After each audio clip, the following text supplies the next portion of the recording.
Ano ka ba? Sanay ka na, lagi kang ganito. Lagi kang ito meron na. Sasakyak ko, pa-welcome rotonda. Tapos welcome rotonda, sa kain doon pa Del Monte Mayon. Yun na. Okay. Wala ko. Parang mas madali dito eh. Kaysa doon. Kasi sa amin, nagbabalintaw ako. Ayan na, huwag niya kayo maingay. Nandiyan na siya. Usapa ka pa naman na. Oo. Wala dyan. Saka lang.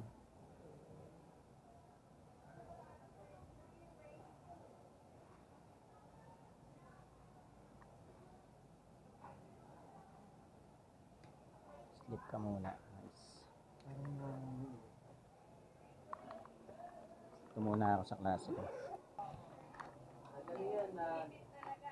Ay, man. Tinipid talaga eh, no?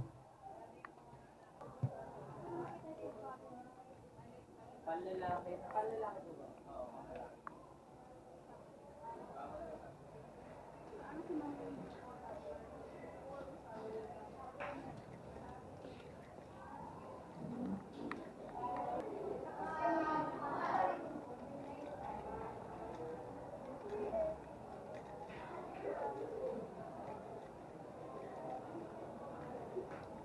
Good afternoon, guys. Good afternoon, Sir Mayon.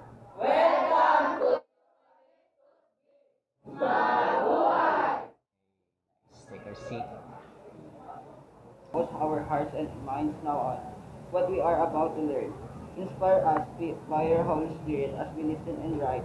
Guide us by your eternal light as we discover more about the road around us. In Jesus' name we pray. Amen.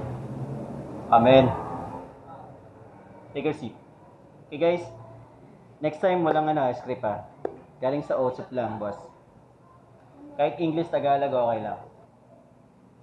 The three laws, namely, law of inertia, law of acceleration, and law of interaction. First, the inertia, a tendency to do nothing or remain unchanged. Relation of mass to inertia. Okay? How do we define mass first?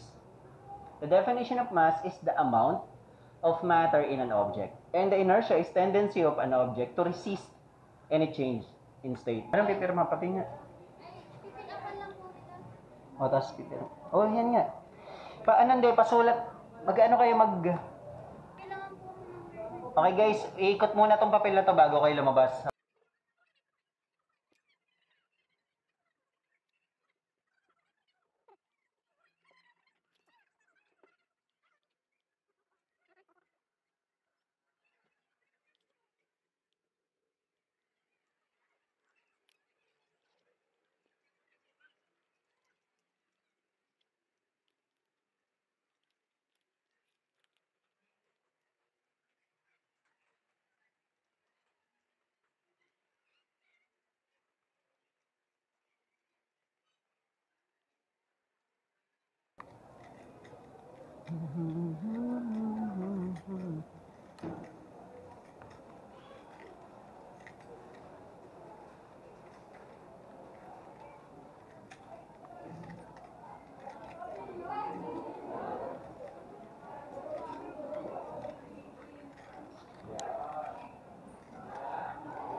So, ko na nga lang ito. Ito na lang.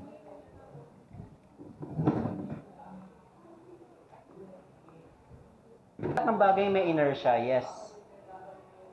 Ang pagkakaano lang natin dito is kung gaano sila kalakas mag-resist ng change. Paano, sir? Halimbawa, table, hindi itong table nakakita na kayo standard table ng teacher, di ba, yung malaki? Comparing that table to this one, what do you think, which of this object has more inertia? Siyempre, yung mas malaki. Hindi, yung mas malaki. Kasi, mas mabigat siya. So, ibig sabihin, pag mas mabigat, it has a bigger tendency to resist or to change its position. Parang pag nakakita ka ng malaking tao, itulak mo, hindi mo agad-agad maitutulak. So, ibig sabihin, malaki ang inertia niya kasi malaki ang mass niya. Mas mabigat siya. Naintindihan? Pag aldakan tayo, answer na number 1. Which has more mass and inertia? Which has more mass? Ibig sabihin, pag may more mass ka, more inertia ka. Saan dyan sa dalawa ang...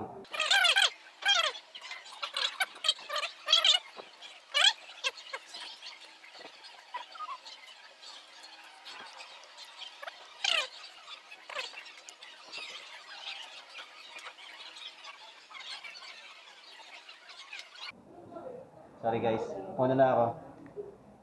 Okay lang kayo? Sige. Wait, may ilang minuto pa ba?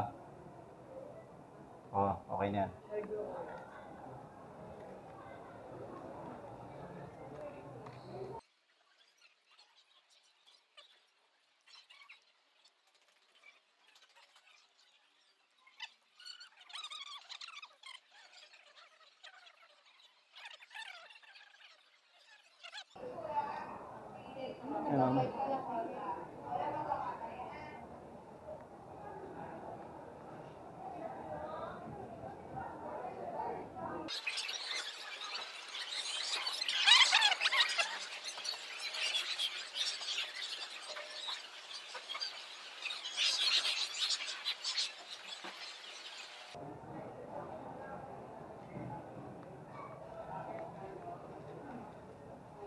Good afternoon. Good afternoon, sir. Welcome to Mabuhay. Take your seat. Yun.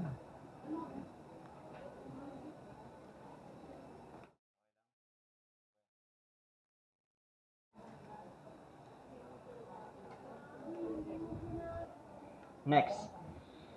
Another one with the law of inertia is it states that an object will remain at rest unless acted upon unbalanced force. What are the objects in 4 images that are at rest? Ano yung dalawang bagay na hindi gumagalaw dyan sa 4 na picture? Apple, tsaka computer, then yung baso, di ba? Okay, take your seat. Very good. Sa statement dito, states that an object at rest will remain at rest. Ibig sabihin, forever silang at rest. Diyan lang sila forever kung saan sila nakalagay. Unless there is unbalanced force acted upon on the object. What do you mean by that, sir? Yes, ma'am. Absent.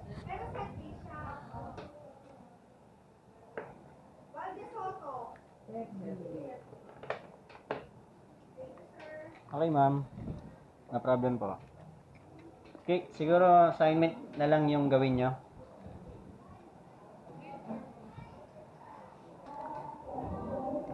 Puna na ako, sige na.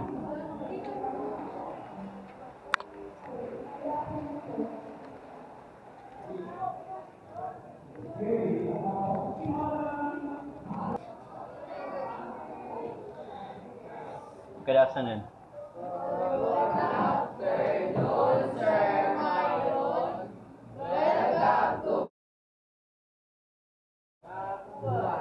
Sige, take your seat. Pupwesto ko lang to rito. Okay, next, law of acceleration. Acceleration, the definition of acceleration is the rate at which velocity changes. Okay? Acceleration can result from a change in speed. So it means we can also say that a speed which is slowing gradually can be called as acceleration. The symbol for force is F, A acceleration, and M is for mass. If you're asked to find force, the formula would be the product of mass and acceleration. You have to multiply mass and acceleration. Pag mass ang hinahanap, i-divide mo yung force sa acceleration. Nasusundan? Kapag hinanap naman ang acceleration, i-divide mo yung force sa mass. Di ba simple lang? Pag force, multiply mo yung mass and acceleration. Ano po yun? Ha? Alam, may nauna na sa'yo, sorry. Pagbalik na lang niya, okay lang? Pagbalik niya, ikaw na.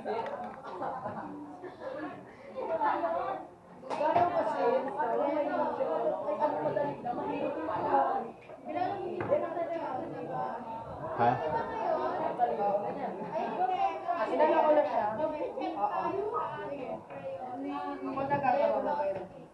Sino gagawa sa saan? Kasama ba si Ganito na lang.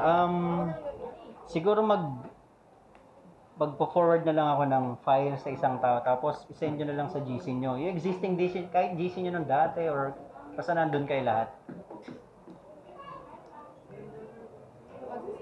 Kahit ano, kung anong setup nyo.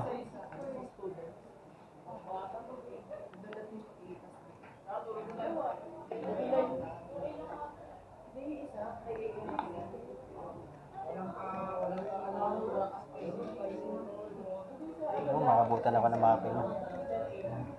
Mape nyo ba? Mape nyo na. Ano bang mape? Saglit lang. Miss na rin ako eh.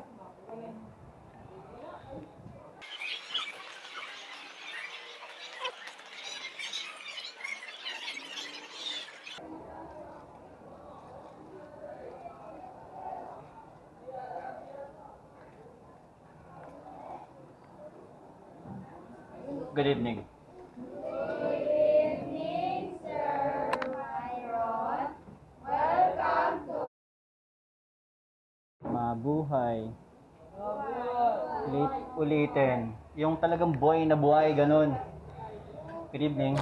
Good evening, Sir Myron. Welcome to Mabuhay. Hey, what's up? Which of the examples here has more mass and has or greater inertia? A or B? A po. Very good.